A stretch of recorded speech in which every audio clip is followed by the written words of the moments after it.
యోబు 4:6 యోబు అన్నాడు, నీ భక్తి నీకు ధైర్యం పుట్టించదా? దేవుని పిల్లల భక్తి వాళ్ళకు ధైర్యం పుట్టించాలి. ధైర్యం పుట్టించని భక్తి భక్తే కాదు. డాక్టర్ నువ్వు చనిపోతావని చెప్తే కూడా నీకు ధైర్యంగా ఉండాలి. సరే సార్, నా మరణాన్ని డిసైడ్ చేసేది నువ్వు కాదు, దేవుడు డిసైడ్ చేయాలి. నా మరణం నీ చేతిలో లేదు సార్, దేవుడి చేతిలో ఉంది. దేవుడి చేతిలో ఉంది. నేను చాలామంది నాకు తెలిసిన వాళ్ళు లేదా ప్రేయర్ రిక్వెస్ట్ అడిగిన వాళ్ళు, అన్న ఇక బ్రతకదని చెప్పిరన్నా అంటే ఎవరు చెప్పారు? దేవుడు చెప్పిండా? డాక్టర్ చెప్పిండు. అందుకే మనుషులు ఏం చెప్తే కాదు, నీ భక్తి యొక్క శక్తిని ఆశ్రయించండి. మీ భక్తి పెదాల వరకే ఉండొద్దు, మీ భక్తి ఆలోచన వరకే ఉండొద్దు, మీ భక్తి ఎదుటోళ్ళకి చెప్పే వరకే ఉండొద్దు. భక్తి యొక్క శక్తిని ఆశ్రయించండి. నువ్వు నిజంగా చేసే భక్తి నిజమైందైతే, నువ్వు ఎవరికైతే భక్తి చేస్తున్నావు ఆయన నిజమైన దేవుడైతే, ఆ దేవునిలో శక్తి ఉందని నమ్మితే, ఆ దేవునికి సమస్తం సాధ్యమని నమ్మితే. ఇప్పుడు ఫేమస్ పాట ఏంటి?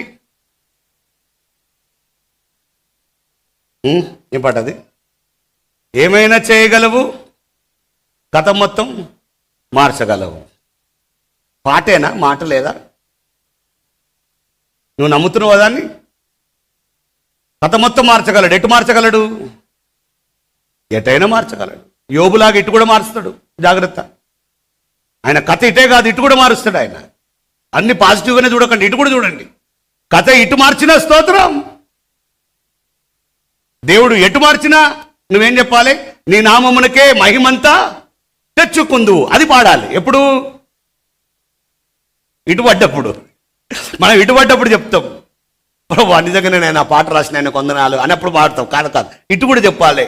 నువ్వు కథ మారుస్తావంటే ఉన్నదంతా ఊడిపోయింది ప్రభు, అంత నాశనమైపోయింది ప్రభు, అయినా నీ నామమునకి మహిమంతా తెచ్చుకుందు. ఒకవైపే ఉంటే అది భక్తి కాదు, సరైన భక్తి కాదు. అది నువ్వు అనుకున్నది అనుకున్నట్టుగా జరిగేది కాదు. దేవుడు అనుకున్నది అనుకున్నట్టుగా జరుగునుగాక. హల్లెలూయా. కాబట్టి మన భక్తి స్థాయిని పెంచండి. మీరు అనుకున్నది అనుకున్నట్టుగా జరిగేటట్టుగా చూడకండి. దేవుడు ఏమనుకున్నాడో అది జరిగేటట్టుగా ప్రార్థన చేయండి. చాలాసార్లు మనం దేవుడు ఒకటి అనుకుంటే మనం ఒకటి అనుకొని ఇదే జరగాలి, ఇదే జరగాలి, ఇంకా అవసరమైతే యేసు క్రీస్తు నామములో జరుగునుగాక. ప్రభు అంటాడు, ఇదేంద్ర నా పేరు వాడుకొని నేను అటు ఇప్పుడు నేను అది జరగొద్దంటుంటే నువ్వు నా పేరు వాడుకొని జరగమంటావు ఇద్దరాడు ఆయన. ఛీ అంటాడు ఆయన. అందుకే అట్లొద్దు. ఏదైనా జరగని, ఎలాగైనా